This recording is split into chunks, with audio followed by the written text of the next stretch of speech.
Hello student, a very good morning to all of you. चलिए आज की class start करते हैं। तो साइंस की पिछली क्लास में हम लोगों ने एक नया चैप्टर स्टार्ट किया था जो है आवर्त सारणी पर बेस्ड है, और इसमें हमने मेंडलीफ की आवर्त सारणी और आधुनिक आवर्त सारणी को पढ़ लिया है ना। तो आज की क्लास में हम देखेंगे SPDF ब्लॉक के बारे में। तो देखिए हमारा नेक्स्ट हेडिंग है तत्वों का SPDF ब्लॉक में वर्गीकरण। ओके, देखिए एस ब्लॉक के एलिमेंट्स के बारे में देख लेते हैं। एस ब्लॉक एलिमेंट्स यानी कि होता है कि जिसमें जितने भी तत्व रखे गए हों, अगर उनका इलेक्ट्रॉनिक विन्यास निकाला जाए, ठीक है, इलेक्ट्रॉनिक विन्यास के आधार पे जो अंतिम कोश वाला इलेक्ट्रॉन होता है वो एस ब्लॉक में एंटर करता है, एस ब्लॉक में ही स्थित होता है। ओके, देखिए लिखा है कि ऐसे तत्व जिनके बाह्य कोश के एस ऑर्बिटल में एक या दो इलेक्ट्रॉन होते हैं और इनका सामान्य इलेक्ट्रॉनिक विन्यास NS1 से NS2 होता है। देखिए N क्या है? N है कोशों की संख्या, ठीक है। N क्या है? कोश की संख्या है। N होता है कोश, ओके, N होता है कोश। और S है, S ब्लॉक है, ठीक। तो S ब्लॉक में 1 2 लिखा है, 1 से 2 यानी कि एक भी इलेक्ट्रॉन हो सकता है और दो इलेक्ट्रॉन हो सकता है, ठीक। केवल इतने ही इलेक्ट्रॉन होते हैं। और देखिए मैं थोड़ा आप लोग को बता देती हूँ, हिंट दे देती हूँ कि S ब्लॉक जो होता है वो उसमें केवल अधिकतम 2 इलेक्ट्रॉन हो सकते हैं, है ना। S ब्लॉक में अधिकतम कितने इलेक्ट्रॉन हो सकते हैं? 2 इलेक्ट्रॉन हो सकते हैं,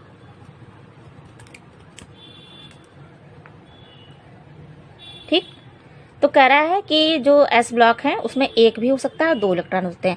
मतलब S ब्लॉक में 2 से अधिक इलेक्ट्रॉन कभी भी फिल नहीं होंगे, ठीक, याद रखिएगा। अब देखिए S ब्लॉक के तत्व आवर्त सारणी में फर्स्ट A तथा सेकेंड A में स्थित होते हैं। फर्स्ट A वर्ग वाले तत्वों को इन्हें कहते हैं क्षार धातु, ठीक है। फर्स्ट A वर्ग वाले तत्वों को क्षार धातु कहते हैं और इनका इलेक्ट्रॉनिक विन्यास होता है NS1। N यानी देखिए अभी हमने बताया ना, N क्या है? कोश की संख्या है, ठीक। तो यानी कोश जो है N के स्थान पे हम क्या सकते हैं? 1 भी रख सकते हैं, 2 भी हो सकते हैं, 3, ठीक। इस तरीके से ये जो है आगे बढ़ सकता है। यानी कि कोश की संख्या अगर जैसे कि पहला कोश है तो पहले कोश में एक ही इलेक्ट्रॉन होगा। पहले कोश के जो एलिमेंट होंगे उसमें क्या होगा? S ब्लॉक में एक इलेक्ट्रॉन होगा, ओके, याद रखिएगा। N कह रहा है कोश की संख्या, ठीक। जैसे दूसरा कोश है तो दूसरे कोश में अगर S ब्लॉक है तो उसमें इलेक्ट्रॉन की संख्या कितनी होगी? एक ही होगी। भले जो है N का मान बदलता जाएगा लेकिन यहाँ जो है इलेक्ट्रॉन एक ही होंगे, है ना। जैसे देखिए कह रहा है कि इन्हें क्षार धातु कहते हैं। और जो सेकेंड A है, सेकेंड A के तत्वों का इलेक्ट्रॉनिक विन्यास होता है NS2 और इन्हें क्षारीय मृदा धातुएं कहते हैं, याद रखिएगा। फर्स्ट A को बोलते हैं क्षार धातु और सेकेंड A को बोलते हैं क्षारीय मृदा धातु यानी एल्केलाइन अर्थ मेटल्स। देखिए यहाँ मैं बुक में आप लोग को दिखा देती हूँ S ब्लॉक एलिमेंट्स। आप सभी के पास बुक होगी, है ना, तो बुक में आप लोग सर्च करिएगा इसको कि आवर्त सारणी में S ब्लॉक एलिमेंट्स कहाँ हैं। ये देखिए ये जो है बुक में दिया है, दीर्घाकार आवर्त सारणी का एक सारणी दी हुई है। देखिए ये है, यहाँ देखिए फर्स्ट A दिख रहा है ना। यहाँ से देखिए ये है ना, ये दोनों तीर का निशान देख रहे हैं आप लोग, ये और ये, ठीक। ये फर्स्ट A है और ये है सेकेंड A। फर्स्ट A में एलिमेंट देखिए lithium, sodium, potassium, rubidium, caesium, francium, okay. 7 आवर्त हैं, है ना। तो यहाँ तक, और हाइड्रोजन भी यहाँ रखा हुआ है पहले आवर्त में।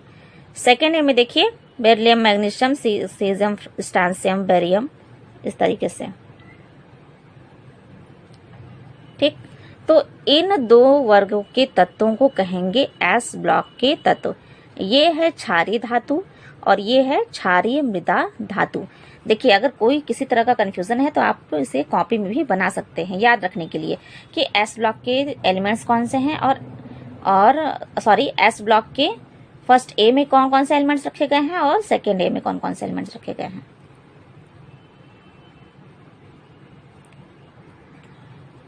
चलिए अब हम इनके लक्षण देख लेते हैं। देखिए एस ब्लॉक एलिमेंट्स के लक्षण क्या होते हैं। तो देखिए इन तत्वों की एक निश्चित धनात्मक ऑक्सीकरण संख्या होती है, जैसे कि फर्स्ट ए वर्ग के क्षार धातु यानी लिथियम सोडियम पोटेशियम की बात कर रहा है ना। लिथियम सोडियम पोटेशियम की ऑक्सीकरण संख्या होती है +1। ठीक, लिथियम सोडियम पोटेशियम की ऑक्सीकरण संख्या होती है +1 और सेकेंड ए वर्ग के क्षारीय मृदा धातु जैसे बेरियम मैग्नीशियम और कैल्शियम की ऑक्सीकरण संख्या होती है +2। देखिए नेक्स्ट है कि इस ब्लॉक के सभी तत्व धातु होते हैं लेकिन हाइड्रोजन नहीं, है ना। हाइड्रोजन क्या है, गैस होता है ना। तो वही कह रहा है कि इस ब्लॉक में जितने भी तत्व रखे गए हैं, देखिए अभी हमने देखा है पीरियोडिक टेबल में lithium sodium potassium rubidium caesium francium, इसके अलावा जो सेकंड ए हमने देखा था बेरियम मैग्नीशियम, तो ये सब क्या थे, सभी धातु हैं लेकिन हाइड्रोजन नहीं। तो याद रखिएगा ये।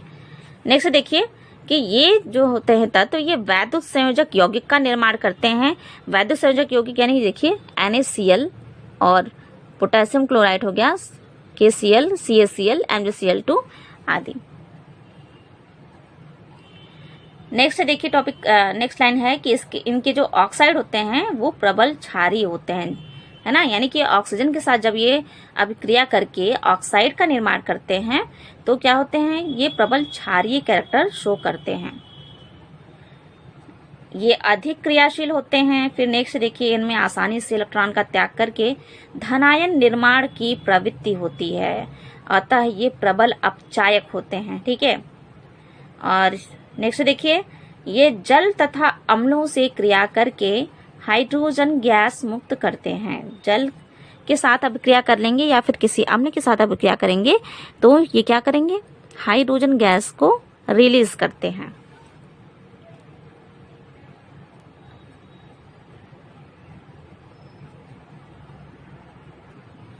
यहाँ देखिए फर्स्ट ए जो ग्रुप है उसमें देखिए कितने एलिमेंट्स रखे गए हैं, तो हमने अभी देखा ही है आउटसाइड में। और देखिए मैं आप लोग को दिखाती हूँ इसका इलेक्ट्रॉनिक विन्यास कैसे किया जाता है। सबसे पहले इलेक्ट्रॉन जो है फर्स्ट में देखिए 1s में भरा जाता है ना। s में अभी मैंने बताया कि 2 इलेक्ट्रॉन होते हैं, है ना। इसके बाद 1s के बाद 2s में देखिए इलेक्ट्रॉनिक विन्यास जो बनाया जाता है, लिखा जाता है, इसका एक खास नियम होता है जिसको बोलते हैं आप बाउ का नियम, है ना। तो आप बाउ के नियम के बारे में और साथ ही इलेक्ट्रॉनिक विन्यास के बारे में आप लोग बहुत ही अच्छे से पढ़ेंगे 11th क्लास में।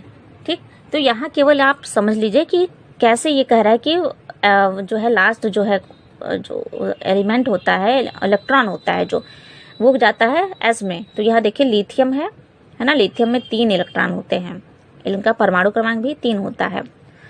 तो ये देखिए पहले में 2 भरा गया इलेक्ट्रॉन और दूसरा वाला जो लास्ट वाला जो था इनका ब्लॉक S ब्लॉक, इसमें 1 इलेक्ट्रॉन भरा है। ठीक, इसी तरीके से सोडियम में देखिए 11 इलेक्ट्रॉन है, तो इस तरह से प्रोसेस होते हुए लास्ट इलेक्ट्रॉन भरा गया 3s में और 1 ही इलेक्ट्रॉन है। यहाँ देखिए 4s1, यहाँ है 5s1, यहाँ 6s1, फिर यहाँ देखिए 7s1। तो इस तरह से आप देखेंगे सभी इलेक्ट्रॉनों का जब इलेक्ट्रॉनिक विन्यास आप देखेंगे, सभी तत्वों का जब आप इलेक्ट्रॉनिक विन्यास देखेंगे तो सब में देखिए लास्ट जो है इलेक्ट्रॉन भरा गया है s ब्लॉक में और s ब्लॉक में केवल 1 ही इलेक्ट्रॉन आपको दिखाई देगा।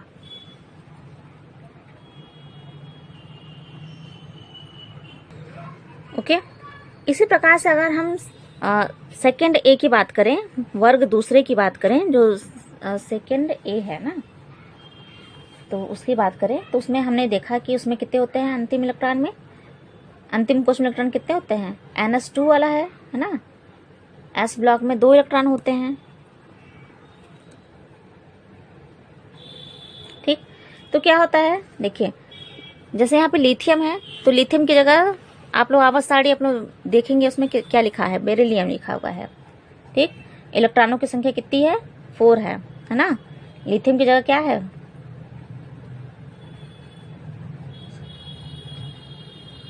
ठीक, इसके बाद है मैग्नीशियम, है ना। इस प्रकार से कैल्शियम, इस तरीके से है। यहाँ पे क्या है, 4 इलेक्ट्रॉन है, इसमें है 12 हैं और इसमें है 20। ठीक, तो क्या होगा, इलेक्ट्रॉन की संख्या क्या हो जाएगी, 1-1 बढ़ जाएगी। तो देखिए इसका हो जाएगा इलेक्ट्रॉनिक विन्यास 1s2 2s2, अंतिम कोश में 2 इलेक्ट्रॉन S ब्लॉक में, एस ब्लॉक में 2 इलेक्ट्रॉन। इसका देखिए क्या हो जाएगा, 1s2 2s2 2p6 3s2। ठीक, तो देखिए अंतिम कोश में 2 इलेक्ट्रॉन यहाँ भी आ गया। n जो लिखा था, ये देखिए कोषों की संख्या, यहाँ कोश है दूसरा कोष, यहाँ है तीसरा कोष आ गया है ना। यहाँ आप लोग देख रहे हैं ना, यहाँ दूसरा कोष था, यहाँ तीसरा कोष है, यहाँ है चौथा कोष।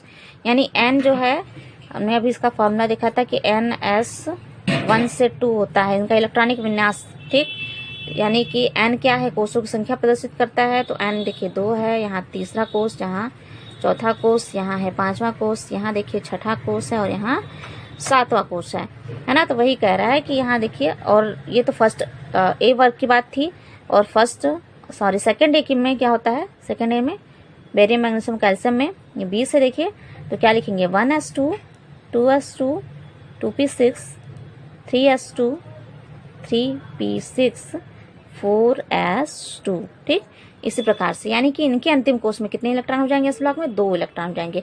यानी इसके बाद जितने भी तत्व हैं सब में क्या होंगे, अंतिम कोष में 2 इलेक्ट्रॉन। ठीक, अंतिम कोष के एस ब्लॉक में 2 इलेक्ट्रॉन। यहाँ मैं एक एग्जाम्पल जैसे लिख देती हूँ, ओके, शॉर्टली में लिख देती हूँ। जैसे लिथियम है, लिथियम में ठीक क्या होगा, 1s2 2s1। ओके, फिर सोडियम का है 11 इलेक्ट्रॉनिक विन्यास, 11 तत्व हैं, 1s2 2s2 2p6 3s2 है ना, हो गया। और उस तरह से ये तो हो गया फर्स्ट ए का, सेकंड ए क्या होगा,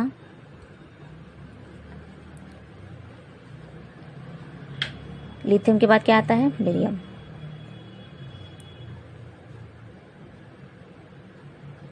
क्या होगा, 1s2 2s2। फिर है मैग्नीशियम, मैग्नीशियम में 12 इलेक्ट्रॉन, क्या लिखेंगे, 1s2 2s2 2p6 3s2, यहाँ 1 होगा। ठीक है,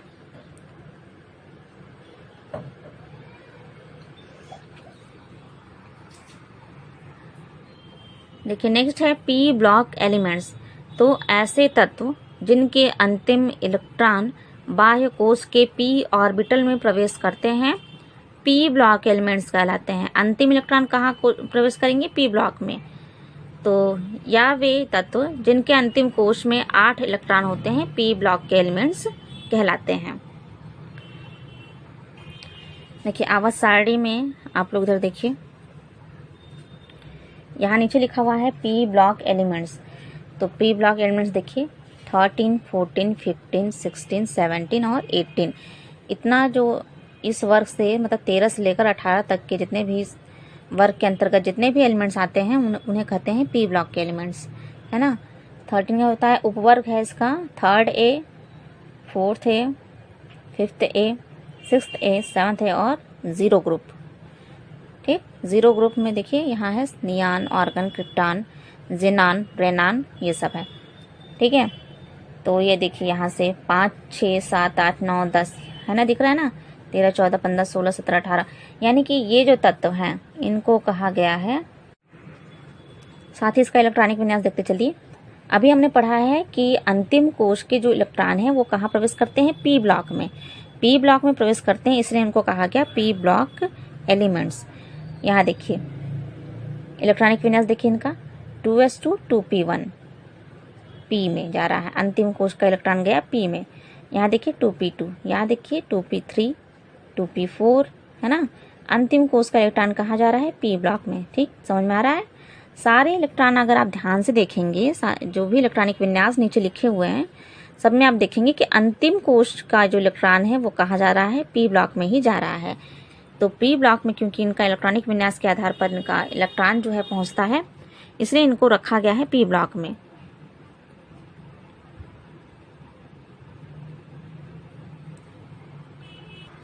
देखिए हीलियम के बारे में लिखा है कि हीलियम का इलेक्ट्रॉनिक विन्यास होता है 1s2। 1s2 होता है तो इसे कहाँ रखना चाहिए, क्षारीय मृदा धातु में रखना चाहिए था, है ना। आप ये कहेंगे ना कि 1s2 तो होता है क्षारीय मृदा धातु का, लेकिन क्या है 1s2 है, लेकिन इनका जो है इनको रखा गया है शून्य वर्ग में। ठीक है, तो शून्य वर्ग में रखा गया है, इसलिए ये पी ब्लॉक का तत्व है।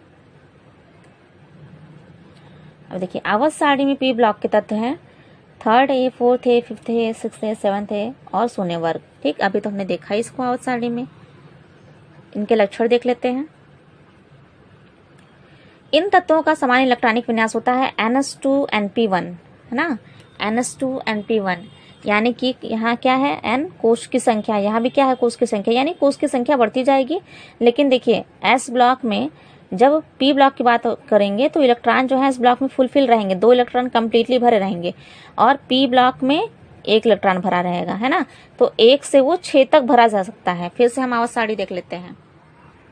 देखिए कह रहा है 1 से NP1 से NP6 तक होता है ना। ये देखिए 2 है ना, 2s1 2s2 है, ठीक है, 2s2 है, 2p1, 2s2 2p2, 2s2 2p3, 2s2 2p4, 2s2 2p5, और यहाँ देखिए 2s2 2p6।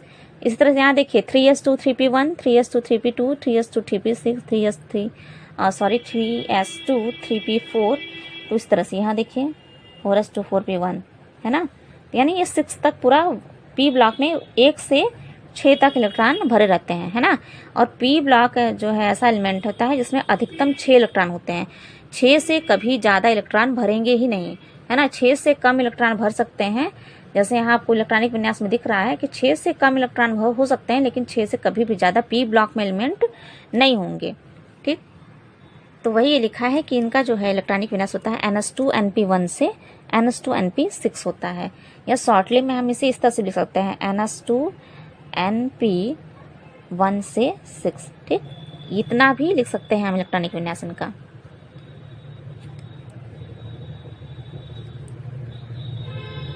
ये देखिए इनके ऑक्साइड प्रबल अम्लीय होते हैं, यानी कि ये जो ऑक्सीजन से क्रिया करके ऑक्साइड बनाते हैं वो क्या होते हैं, प्रबल अम्लीय होते हैं। कुछ ऑक्साइड उभयधर्मी भी होते हैं, यानी कि वो डुअल कैरेक्टर शो करते हैं, जैसे कि लेड ऑक्साइड। ठीक, उसके बाद स्टेनस ऑक्साइड, ये क्या है, उभयधर्मी कैरेक्टर शो करते हैं। ये परस्पर सहसंयोजक यौगिक बनाते हैं, सहसंयोजक यौगिक CH4 का निर्माण करते हैं, परंतु S ब्लॉक तत्वों के साथ वैद्युत संयोजक यौगिक का निर्माण करते हैं। ये सरल तथा जटिल दोनों प्रकार के ऋणायन बनाते हैं, जैसे कि देख लीजिए कैल्शियम ब्रोमीन क्लोरीन ब्रोमीन और आयोडीन है, ये क्या है, सरल आयन है। इसी प्रकार से ये सब जो है जटिल आयन है।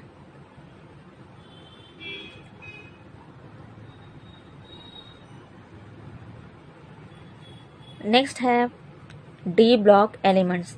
तो ऐसे तत्व जिनके अंतिम इलेक्ट्रॉन अंतिम से दूसरे कोष के डी ऑर्बिटल, यानी कि n-1, यानी कि जितना कोष है उसमें से एक घटा दीजिए। जैसे कि अगर कोई एलिमेंट्स है उसमें अगर कोषों की संख्या, कम्प्लीटली कोषों की संख्या अगर 4 है, 4 कोष तक उसमें एलिमेंट भरे हुए हैं, तो डी ऑर्बिटल जो है 3 कोष तक ही भरा जाएगा। ठीक है, यानी डी ऑर्बिटल का मान होगा 3। ठीक, वही कह रहा है कि n से 1 कम होता है, यानी कोषों की संख्या से 1 कम होता है। मैंने समझाने के लिए बताया, अभी मैं समझाऊंगी इसे। तो देखिए लिखा है कि डी ऑर्बिटल में प्रवेश करते हैं तो डी ऑर्बिटल के तत्व कहलाते हैं, और डी ऑर्बिटल के तत्वों को संक्रमण तत्व, है ना, ट्रांजिशनल संक्रमण तत्व, ठीक है, ट्रांजिशन एलिमेंट्स भी कहते हैं। और ये देखिए डी ब्लॉक के तत्व आवर्त सारणी में 3rd B से 8th B, ठीक है, 8 फिर 8th फिर 1st B और 2nd B समूह में स्थित होते हैं। यहाँ पे होना चाहिए 7th B, है ना, उनकी 8वां जो ब्लॉक 8वां जो उनका ग्रुप होता है वो, उसमें कोई भी उपवर्ग नहीं होता है। ये देखिए ये डी ब्लॉक के एलिमेंट्स हैं, है ना, यहाँ से लेकर यहाँ तक। तो देखिए वही है कि 3rd B, है ना, 3rd B से 2nd B तक थर्ड बी से सेकंड बी तक का जो तत्व होता है वो डी ब्लॉक एलिमेंट्स कहलाता है। यानी कि तीसरा, चौथा, पांचवा, छठा, सातवां, आठवां, नौवां, 10वां, है ना, ये 10वां वर्ग ये है। उसके बाद 11वां और 12वां, इतना जो वर्ग होता है थर्ड से लेकर 12 तक का जो वर्ग होता है वो होता है डी ब्लॉक एलिमेंट्स। ओके। और यहाँ देखिए 8वां जो उपवर्ग है इसमें 8, 9 और 10 तीनों जो है मिला होता है।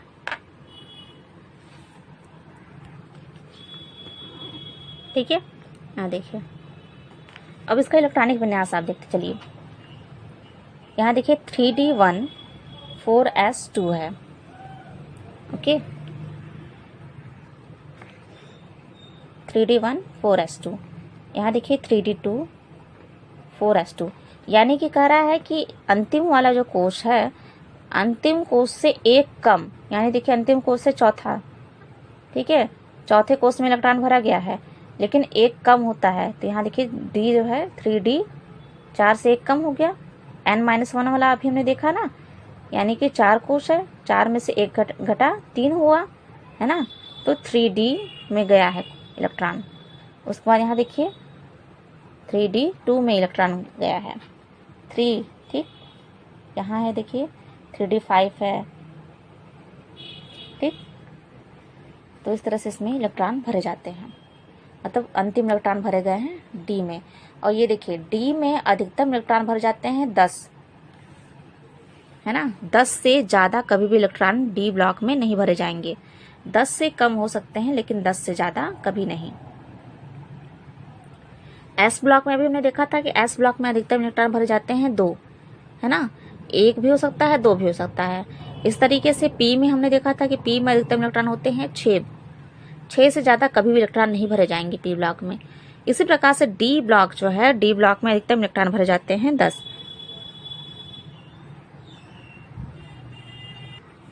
इसका एग्जाम्पल मैं आप लोग को बता देती हूँ। जैसे 21 वाला जो तत्व है, 21 वाला तत्व कौन सा है, स्कैंडियम है ना, 21 इलेक्ट्रॉन है इसमें। तो इसका इलेक्ट्रॉनिक विन्यास हम देख लेते हैं।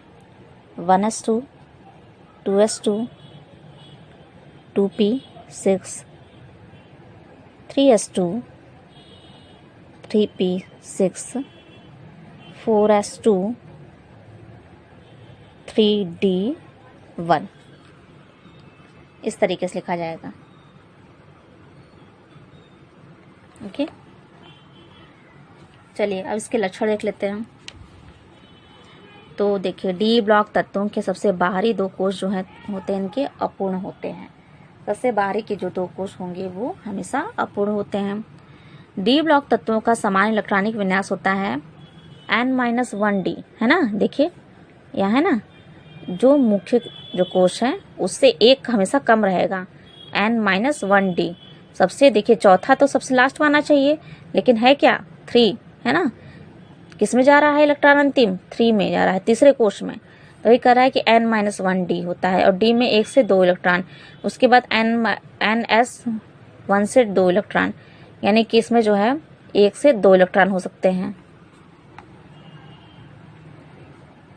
फिर ये देखिए ये परिवर्ती संयोजकता प्रदर्शित करते हैं। जैसे कि कॉपर है तो कॉपर की संयोजकता होती है 1 व 2 तथा आयरन की संयोजकता 2 व 3 होती है। ठीक है, चलिए नेक्स्ट है, देखिए डी ब्लॉक तत्वों के यौगिक अयुग्मित इलेक्ट्रॉन की उपस्थिति के कारण प्रायः अनुचुंबकी यानी कि पैरामैग्नेटिक होते हैं और ये वैद्युत संयोजक तथा उप सहसंयोजक यौगिक का भी निर्माण करते हैं। इसके अलावा देखिए है कि ये संकर यौगिक तथा संकर आयन का निर्माण करते हैं।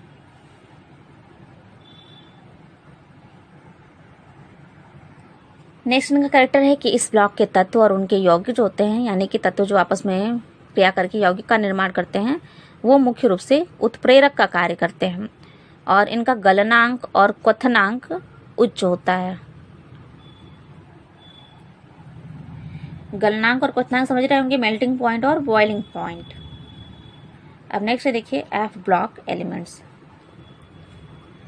तो वे तत्व जिनके अंतिम इलेक्ट्रॉन n-2 है ना, n-2 f ऑर्बिटल में प्रवेश करते हैं, f ब्लॉक एलिमेंट्स कहलाते हैं।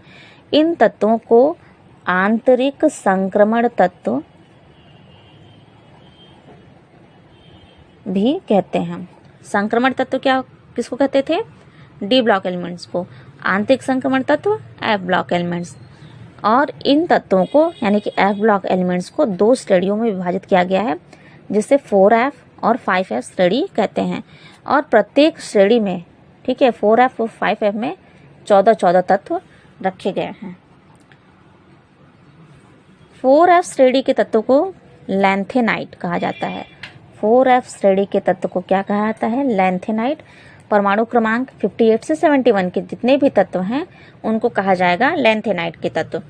उसके अलावा 5f श्रेणी के तत्व को कहा जाता है एक्टिनाइट। ठीक है, तो परमाणु क्रमांक 90 से लेके 103 तक के जितने भी एलिमेंट्स हैं वो सभी हैं एक्टिनाइट श्रेणी के तत्व। इन तत्वों का सामान्य इलेक्ट्रॉनिक विन्यास होता है n-2 f1 से लेकर 14 तक। f में देखिए अधिकतम इलेक्ट्रॉन कितने हैं? 14। 14 इलेक्ट्रॉन अधिकतम भरे जा सकते हैं f ब्लॉक एलिमेंट्स में। ठीक है, 14 से ज़्यादा कभी नहीं भरे जाएंगे। ब्लॉक कितने होते हैं? 4 होते हैं, s, p, d और f। s में 2 इलेक्ट्रॉन, यहाँ मैं लिख देती हूँ, समझ लीजिए। s में 2 इलेक्ट्रॉन, ठीक। p में 6 इलेक्ट्रॉन अधिकतम भरे जाएंगे। d में कितने भरे जाएंगे? 10 इलेक्ट्रॉन।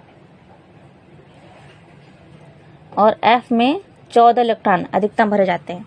इससे कभी भी कम हो सकता है, लेकिन इससे ज़्यादा नहीं हो सकता कि एस ब्लॉक में आप 3 इलेक्ट्रॉन भर दें, तो कभी नहीं ऐसा होगा। तीसरे इलेक्ट्रॉन की बात होगी तो हमेशा वो पी ब्लॉक में चला जाएगा। ठीक है, तो वही कह रहा है कि इन तत्वों का समान इलेक्ट्रॉनिक विन्यास होता है n-2 से f1 से लेकर 14 तक, है ना। कोष की संख्या क्या होगी? जो अंतिम वाला कोष होगा उससे 2 घटा के, है ना। जैसे कि मान लीजिए किसी एलिमेंट्स के इलेक्ट्रॉनिक विन्यास में अंतिम कोष तक इलेक्ट्रॉन अगर चला गया है, जैसे कि मान लीजिए 6 कोष तक पहुंच गया है ना, तो 6 में से 2 घटाइए 4 हो जाएगा। ठीक, 7 तक चला गया तो 4 में से 2 घटाइए 5 हो जाएगा। ठीक, तो वही कह रहा है कि अंतिम कोष से 2 कम होंगे। और यहाँ देखिए n-1 d, और d का तो आपको पता ही है कि अंतिम कोष से 1 कम होता है, तो d में 0 इलेक्ट्रॉन भी हो सकते हैं और 1 इलेक्ट्रॉन हो सकते हैं, ज़्यादा नहीं होंगे। 0 और 1 तक ही रहेंगे इलेक्ट्रॉन d में। और इनका और ns2 होता है, यानी कि s में 2 इलेक्ट्रॉन होते हैं।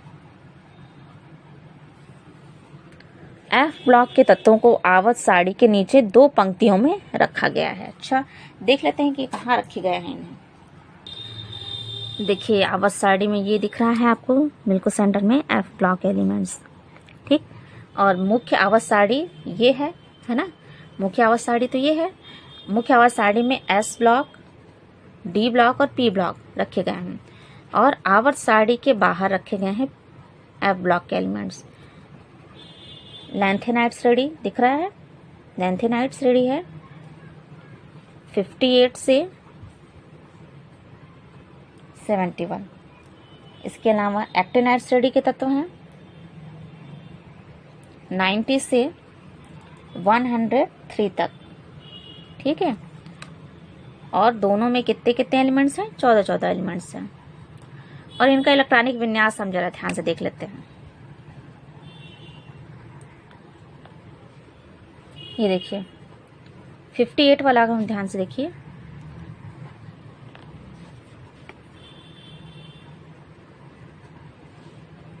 (4f1) (5d1) 6s2। ठीक है, देखिए दिख रहा है ना हमें। अभी हमने इलेक्ट्रॉनिक विन्यास देखा ना, n जो f होता है, f में 1 से लेकर 14 तक एलिमेंट्स होते हैं, तो 1 इलेक्ट्रॉन इसमें है। d में 1 होता है। d में कितने इलेक्ट्रॉन भरे जाते हैं? 0 से लेकर 1 तक। और s में पूरे 2 इलेक्ट्रॉन भरे जाएंगे। तो यहाँ देखिए इसमें है f में 1 इलेक्ट्रॉन, यहाँ d में 1 इलेक्ट्रॉन और s में 2 इलेक्ट्रॉन।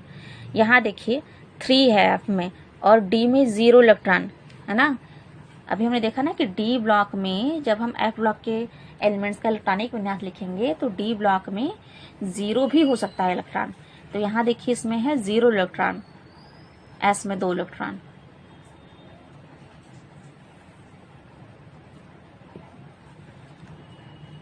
इस तरह से देखिए एक्टिनाइड में एफ में 0 इलेक्ट्रॉन है, डी में 2 और एस में 2 होगा।